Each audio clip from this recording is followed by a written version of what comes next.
The restaurant was dimly lit, cozy, with soft jazz drifting through the air.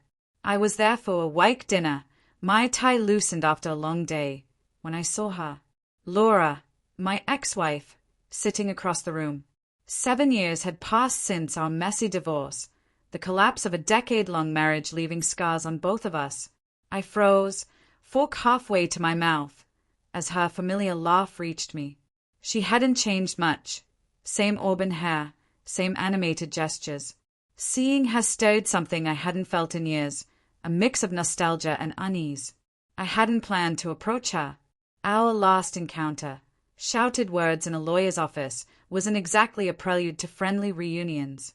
Yet when our eyes met across the crowded room, she gave a small, surprised smile.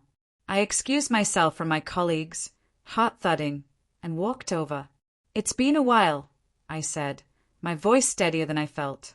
Her smile widened, though caution lingered in her eyes. "Long time no see, David," she replied, motioning to an empty chair. Her date or companion had stepped away, leaving us a moment. We began with small talk, polite and measured. She was a marketing director now, living in the city. No kids, no husband. I told her about my tech work, my downtown apartment, my quiet, solitary life. The divorce came up indirectly, her mention of selling our old house, my subtle nod to the freedoms of being single. It was courteous, almost scripted, but beneath it, the weight of everything unsaid lingered. The arguments, the late-night apologies, the love that had frayed until it broke. Laura traced her wine glass stem with familiar fingers. "You look good," she said. I laughed, joking about gray hairs, but her words lingered, pulling up memories of mornings in our old kitchen, burnt toast, her teasing. I wanted to ask if she ever thought of those days, but I asked about her work instead. Her passion for a recent campaign lit her eyes.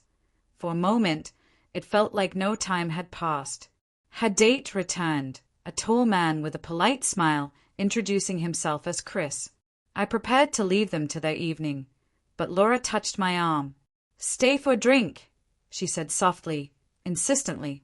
I hesitated, then sat back, ignoring Chris's curious glance. Conversation flowed again, mostly between Laura and me, old rhythms resurfacing. Chris sensed it, his smile tightening, but stayed gracious. The restaurant quieted as tables cleared. Chris excused himself to take a call. Alone again, the air between Laura and me felt heavier. "Do you ever wonder what went wrong?" she asked, eyes searching mine. I swallowed, caught off guard. "Every day, the first year," I admitted. "Less now," she nodded, gaze distant. "I blamed you for a long time," she said quietly. I realized we had both let it fall apart. Her words weren't apologies, but they felt close. We spoke of the divorce, carefully, like walking around broken glass. She shared her anger. My long hours felt like abandonment. I confessed my resentment. Her need for control had pushed me away. It wasn't healing, exactly, but it was honest. Something we never managed before. I saw her differently now. Not the villain I'd imagined, but a person who had been hurting too. Time had softened the edges of our pain, leaving room for this strange, fragile moment. Chris returned, and the spell broke. I stood, this time for good, and Laura rose as well.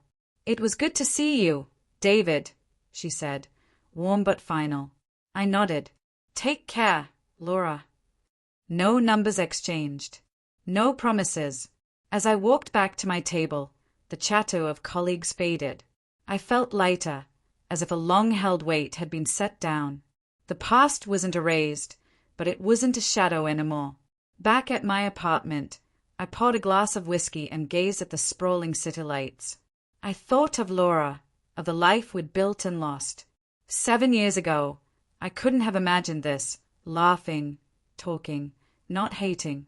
I wondered if she thought of me now, or if her evening with Chris had already moved on. Either way, it didn't sting.